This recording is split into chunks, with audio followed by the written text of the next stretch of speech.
بسم اللہ الرحمن الرحیم۔ معزز خواتین حضرات، السلام علیکم ورحمۃ اللہ وبرکاتہ۔ گستاخ رسول یہ لفظ ہمارے ہاں بہت زیادہ استعمال ہوتا ہے۔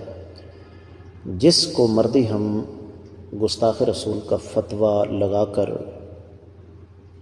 قتل تک کرنے سے بھی باز نہیں آتے اور تشدد کا نشانہ بنانا تو معمولی بات ہے۔ آج کا ہمارا سبق اسی موضوع پر ہے کہ اصل گستاخ رسول کون ہے۔ معمول کے مطابق سب سے پہلے آیت مبارکہ کی تلاوت کریں گے۔ اعوذ باللہ السمیع العلیم من الشیطان الرجیم۔ لا تجعلوا دعاء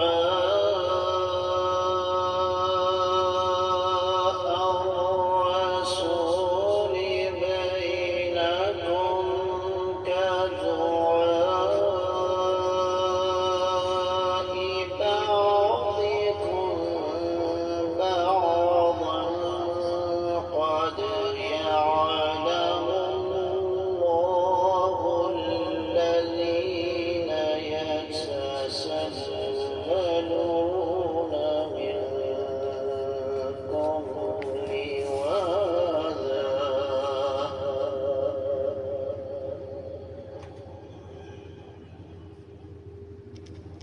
فليحذر الذين يخالفون عن أمره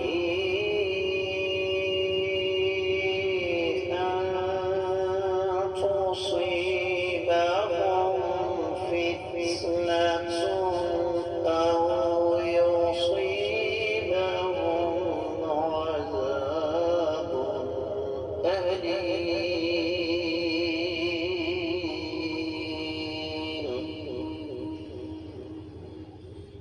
لا تجعلوا دعاء الرسول بينكم كدعاء بعضكم بعضا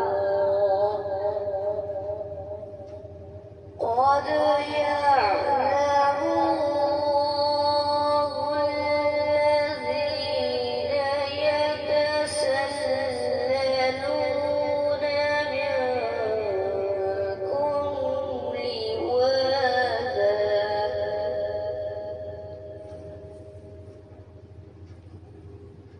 فليحذر الذين يخالفون عن أمره أن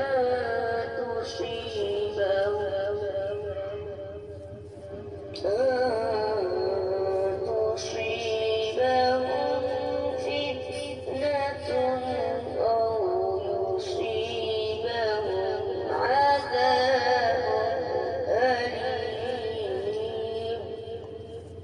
معزز خواتین حضرات، رب کائنات کی پاکیزہ کتاب قرآن مجید پارہ ہے 18واں سورہ مبارکہ کا نام النور، آیت مبارکہ 63، جو ہم نے سابقہ سبق میں شروع کی، لیکن وقت کی قلت کے باعث ہم اس کو تفسیر ابن کثیر کی حد تک ہی پڑھ سکے۔ آج ہم اس کا جائزہ لیں گے دیگر کتب تفاسیر کی روشنی میں، لیکن معمول کے مطابق سب سے پہلے اس آیت مبارکہ کا بامحاورہ ترجمہ۔ رب کائنات ارشاد فرماتے ہیں کہ تم کائنات کے امام صلی اللہ علیہ وآلہ وسلم کے بلانے کو ایسا بلاوا نہ سمجھو جیسا کہ آپس میں ایک دوسرے سے ہوتا ہے۔ تم میں سے اللہ تعالیٰ ان لوگوں کو اچھی طرح جانتے ہیں جو نظر بچا کر چپکے سے سرک جاتے ہیں، اور جو لوگ کائنات کے امام صلی اللہ علیہ وآلہ وسلم کے حکم کی مخالفت کرتے ہیں انہیں ڈرتے رہنا چاہیے کہ کہیں ان پر کوئی زبردست آفت نہ آ پڑے یا انہیں دردناک سزا کا سامنا نہ کرنا پڑ جائے۔ معزز خواتین حضرات، اس آیت مبارکہ کے حوالے سے مفسرین کرام نے بہت کچھ بیان فرمایا، لیکن اختصار کے ساتھ سب سے پہلے ایک مناسبت خاص طور پر شیخ شنقیطی رحمہ اللہ نے اور پھر ابن عاشور نے اور اس کے ساتھ ساتھ تفسیر ابن بادیس میں اس کی وضاحت موجود ہے کہ ہوتا یہ تھا کہ کائنات کے امام صلی اللہ علیہ وسلم کے پاس لوگوں کا اجتماع رہتا تھا۔ اس کی وجہ یہ ہے کہ دین اس وقت تکمیل کے مراحل میں تھا۔ کائنات کے امام صلی اللہ علیہ وسلم اپنی نبوت اور رسالت کی ذمہ داریوں کے پیش نظر وقتاً فوقتاً صحابہ کرام کو سمجھاتے رہتے تھے۔ تو رب کائنات نے انہیں یہ حکم دیا کہ ایک تو بغیر عذر کے آقا علیہ السلام کی مجلس سے اٹھ کر جانا نہیں، اور دوسری چیز یہ ہے کہ جب جانے لگو تو اجازت لے کر جانا ہے۔ یہاں پر فرمایا کہ نبی علیہ السلام جب بھی کسی کام کے لیے آواز دیں تو اس آواز پر لبیک کہنا فرض ہے۔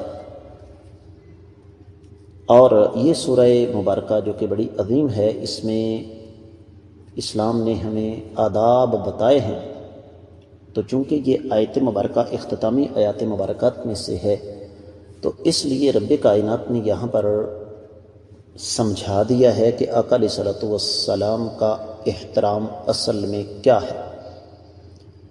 پھر اسی طریقے سے اہل علم نے یہ بھی فرمایا ہے کہ جب پچھلی آیت مبارکہ میں اللہ تعالیٰ نے اجازت کو ضروری قرار دیا مجلس سے جانے کے لیے، تو یہاں پر فرمایا کہ جس طرح اجازت لینا ضروری ہے مجلس سے اٹھ کر جانے سے پہلے، بالکل اسی طریقے سے جب آقا علیہ السلام بلائیں تو اس آواز پر لبیک کہنا ضروری ہے، اس آواز پر فوری طور پر آنا ضروری ہے۔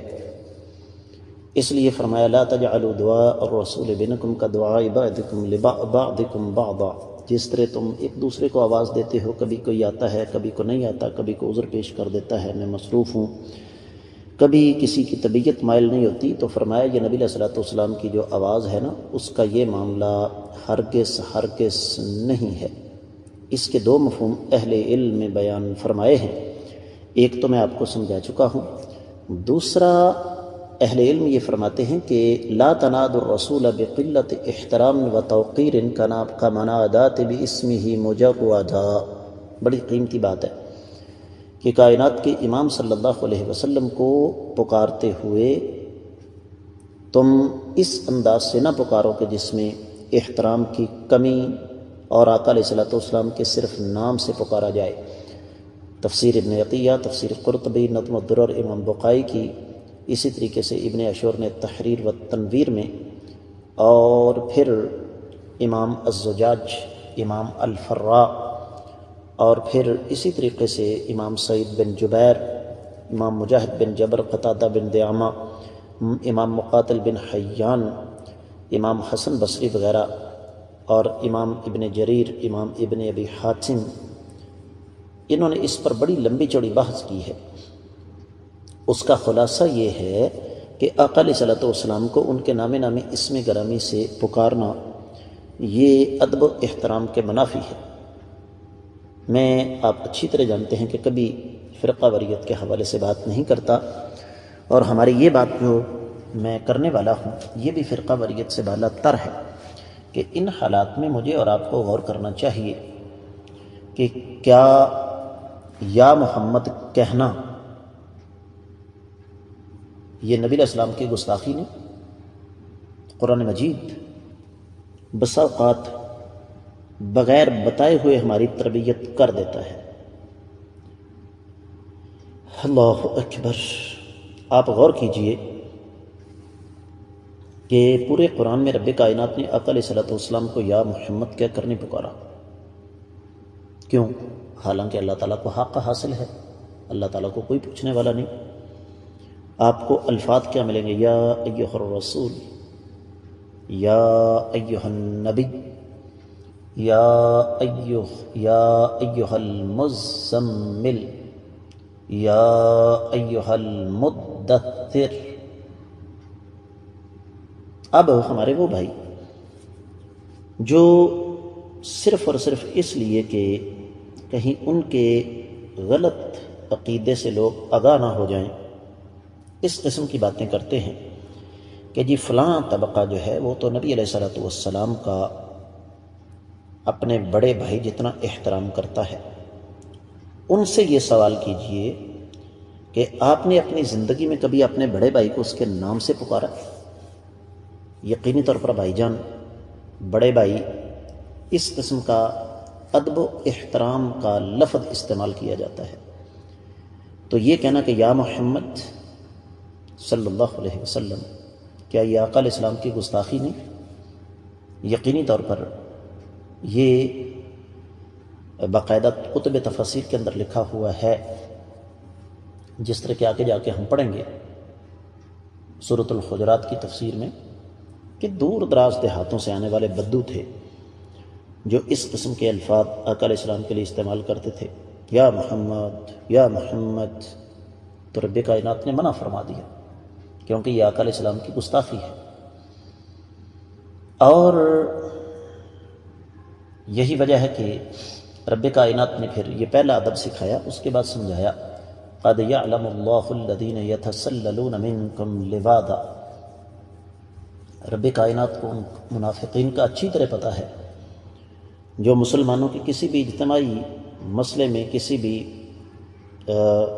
اجتماعی جو مشورہ ہوتا ہے اس سے خفیہ طور پر پھسل جاتے ہیں بغیر اجازت کے، چھپ چھپا کے، لیکن رب کائنات ان کو اس کا بدلہ دیں گے۔ پھر فرمایا فَلْيَحْذَرِ الَّذِينَ يُخَالِفُونَ عَنْ أَمْرِهِ أَن تُصِيبَهُمْ فِتْنَةٌ۔ جو لوگ امام الانبیاء محمد رسول اللہ صلی اللہ علیہ وآلہ وسلم کے احکامات کی مخالفت کرتے ہیں، ان کو ڈرنا چاہیے کہ اللہ تعالیٰ کی طرف سے دنیا میں ان پر کوئی آزمائش نہ آ جائے۔ معزز خواتین حضرات، امام ابن عطیہ نے لکھا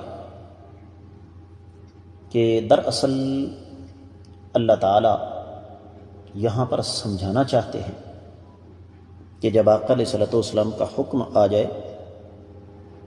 تو اس پر پھر تعویلات پیش نہیں کی جاتی کہ حدیث تو صحیح ہے لیکن فلاں امام بھی غلط نہیں کہتے، حدیث تو صحیح ہے لیکن میری بیوی کو چونکہ میری پوری داڑھی پسند نہیں لہذا میں مڑوا رہا ہوں یا کٹوا رہا ہوں، حدیث تو صحیح ہے لیکن میرا کاروبار ہے، میں کیا کروں، وغیرہ وغیرہ۔ یہ بہت بڑا مسئلہ ہے، اور امام احمد بن حنبل رحمہ اللہ نے لکھا، جس طرح کہ امام ابن تیمیہ رحمۃ اللہ علیہ مجموع الفتاوی میں نقل فرماتے ہیں کہ یہاں پر فتنہ سے مراد کفر ہے، کہ انسان اسی طریقے سے آہستہ آہستہ کفر کی طرف چلا جاتا ہے۔ اور امام ماوردی نے اپنی تفسیر میں یہ لکھا ہے کہ اس کی 3 تفاسیر ہیں فتنہ کی، اور ان میں سے ایک کفر بھی ہے، اور دوسری عقوبت ہے، دنیا میں انسان پر گرفت ہو جائے، اور تیسری دل کے اندر پیدا ہونے والی منافقت ہے۔ تو یاد رکھیے اللہ نے اپنے بعد کسی ہستی کو یہ اعزاز نہیں بخشا کہ ان کے احکامات کی مخالفت کا نتیجہ اس قدر دنیا میں خوفناک ہو۔ اور آپ یہ غور کریں کہ جو لوگ آقا علیہ الصلوۃ والسلام کے احکامات کی مخالفت کر رہے ہیں وہ دنیا میں واقعی آزمائشوں کا شکار رہتے ہیں۔ سورۃ البقرہ 10ویں آیت مبارکہ ہے فی قلوبہم مرض فزادہم اللہ مرضا۔ ان ظالموں کے دلوں میں منافقت کی بیماری اللہ نے اس کو بڑھا دیا۔ سورہ صف آگے آ رہی ہے 5ویں آیت مبارکہ فلما زاغوا ازاغ اللہ قلوبہم واللہ لا یہدی القوم الفاسقین۔ جب وہ ٹیڑھے ہو گئے تو رب کائنات نے ان کے دلوں کو ٹیڑھا کر دیا، اور اللہ تعالیٰ نافرمان قوم کو ہدایت نہیں عطا فرماتے۔ اور پھر اسی مناسبت سے ایک حدیث جو کہ امام بخاری تعلیقاً لے کر آئے ہیں لیکن امام احمد رحمہ اللہ نے اس کو موصول ذکر کیا ہے، آقا علیہ الصلوۃ والسلام نے فرمایا جو بد نصیب میری مخالفت کرے گا رب کائنات اسے ذلیل کر دیں گے اور اس کو حقارت کا نشانہ بنائیں گے۔ اس آیت مبارکہ کے ساتھ ہمارا مزید سفر ابھی جاری ہے، لیکن وقت کی قلت کے باعث سبق یہیں تک روک رہا ہوں۔ اجازت دیجیے، السلام علیکم ورحمۃ اللہ وبرکاتہ۔